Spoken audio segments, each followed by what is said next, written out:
Hello everyone, welcome to part 4 of the chapter The Respiratory System.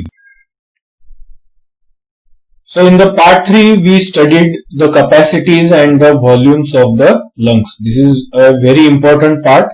Now let us go ahead. In this we will study inspired versus expired air. What is the difference between the inspired and expired air? The air inside the lungs is never replaced completely, right? So it is always a mixture of the air left inside, as we have seen in the previous slide. See, this is the residual volume, right? Okay, so this is the left air from the previous inspiration. So it is always a mixture of the air left inside and the air inspired.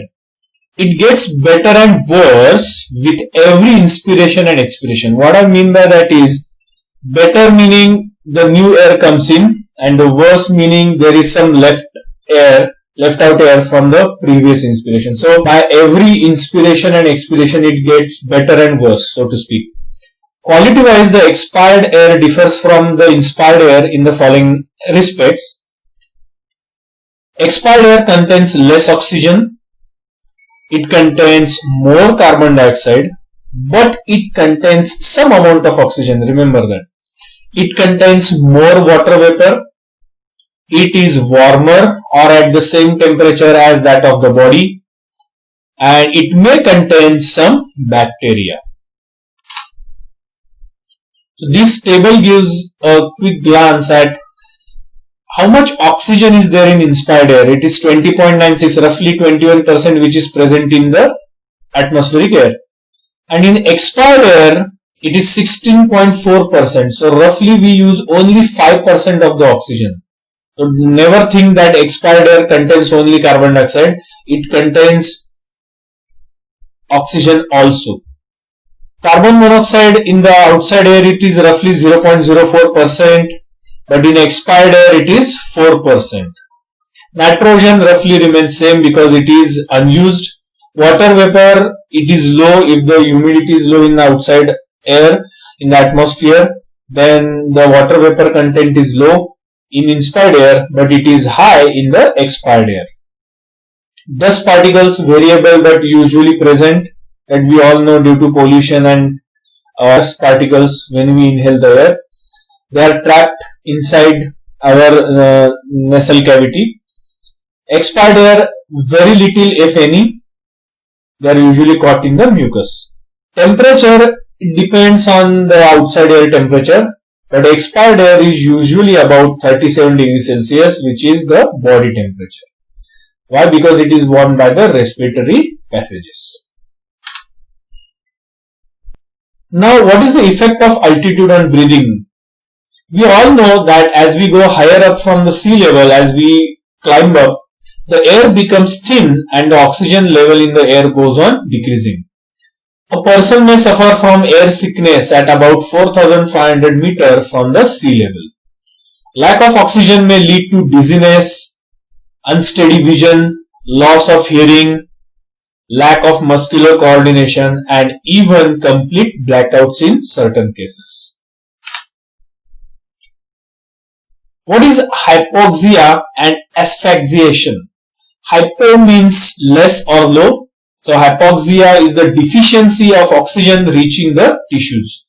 It occurs in crowded places when we are in the poorly ventilated rooms where there is no fresh air coming out, or even at high altitudes. Asphyxiation occurs due to accumulation of more carbon dioxide and diminished supply of oxygen to the tissues. The causes are strangulation, drowning, obstruction in the respiratory tract, etc. It may result in death if it is left untreated for more amount of time. Artificial respiration or ventilator, that is ventilation, is useful in certain cases to relieve asphyxiation. Now let us learn about experiments on breathing and respiration. The first is to demonstrate that water is lost during breathing. You usually observe these on a regular basis when you just blow upon your spectacles or breathe upon your glasses or a shiny smooth surface. You see water vapor on the surface. That is nothing but water vapor from the expired air. To demonstrate that CO2 is given out in breathing. So here we have a setup in which we have two flasks A and B and three tubes. So flask A is stoppered by a cork which has two openings here. This left hand tube is dipped into the water, which is lime water, and another one is just above the surface of the water. There are two clips C and D which can be opened and closed according to our will. There is a middle tube which goes to the mouth. Similar arrangement is made in flask B. Now in step 1 we open the clip C and clip B is closed. Okay. Now air is sucked in by mouth. We suck in the air from this middle tube which is at the center, and atmospheric air bubbles through flask A from left tube. So when we suck this air, as clip D is closed, nothing will happen in flask B, but as we create vacuum in A, the atmospheric air will come through this tube and it will bubble and it will come out. Okay. Now in step 2 we close the clip C and we open the clip D. And we exhale the air through the same central tube, and this exhaled air will now go through this tube into the flask B. It will be bubbled in the lime water. Okay. Now if we do this for a few attempts, we will see that the lime water in flask B turns milky much faster than in flask A. Obviously, the lime water will turn slightly milky in flask A because there is some amount of carbon dioxide present in the atmospheric air. But lime water in B will turn milky much faster because the flask B is only getting the exhaled air. This demonstrates that exhaled air contains more amount of carbon dioxide, and we all know when we bubble carbon dioxide through lime water, it turns milky because of the precipitation reaction. CaCO3 is formed. Third experiment is to demonstrate the action of the diaphragm during breathing. Here the two rubber balloons represent two lungs. Okay, this left hand side figure, this is the diaphragm. So in the left hand side figure we lower the diaphragm, which increases the volume of the bell jar, correct? And hence air rushes in and the rubber balloons expand. See, as we move the diaphragm to the bottom, the air rushes in and it fills up these two balloons which represent the two lungs. In the other way around, in the right side image, if you push the diaphragm up, the volume of the bell jar decreases, the air rushes out and the two balloons collapse. Okay, so this is what exactly happens in our lungs.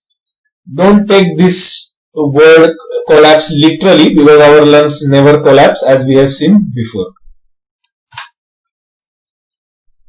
Fourth experiment is to measure the volume of expired air. The water in the cup gives the volume of the expelled air.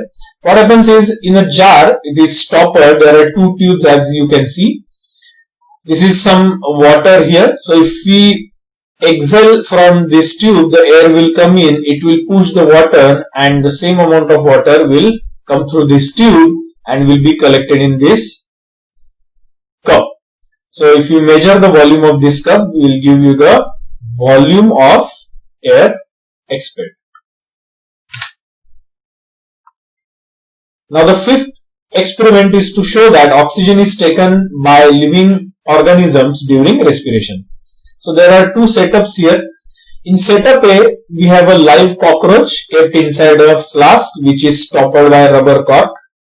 Okay, and in setup B we have a dead cockroach. Setup B will act as a control setup.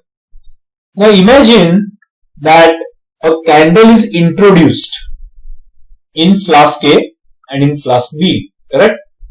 So as we all know, oxygen is required for burning, right? So in flask A, as the cockroach is alive, it will take some oxygen, right? So there will be a competition between the live cockroach as well as candle. So the oxygen will be used up by the candle as well as the live cockroach. So the oxygen will be used at a faster rate and the cockroach will give out carbon dioxide, correct? So the candle in flask A will go off earlier than in flask B. Why? Because in flask B, the cockroach is dead. So it is not breathing, it is not using any oxygen, nor it is giving out carbon dioxide. So the candle in flask A goes off earlier than in flask B, right? So let us now compare plant respiration with animal respiration. There are some similarities. The first one is cellular respiration produces energy stored as ATP in the mitochondria. Aerobic respiration forms carbon dioxide and water. So these are two things which are common in plant and animal respiration. The differences are no external ventilation movements, as in there is no rib cage, there are no rib cage movements in plants, whereas there are external ventilation movements which are observed in animals. No special gas transport system. Blood system transports oxygen, as we have seen. Anaerobic respiration produces ethanol and CO2, but in animals, anaerobic respiration produces lactic acid only and CO2 is not produced. Green plants produce little detectable heat, so there is no change in the temperature of the plant, whereas animals produce considerable amount of detectable heat. Green plants have additional oxygen source from photosynthesis, whereas aerobic animals have only air as the oxygen source which is obtained from the atmosphere. Respiration rate is low in plant. Respiration rate is high in animals. Now your task is to go through all the 4 parts as sent on the group, WhatsApp group. Now read the chapter carefully, study the definitions, read it again and again, solve all the in-text questions and the chapter exercise from your biology textbook. A worksheet on this chapter will be posted soon, probably on Monday. So be prepared for that and good luck. I'll see you with the next chapter. Bye.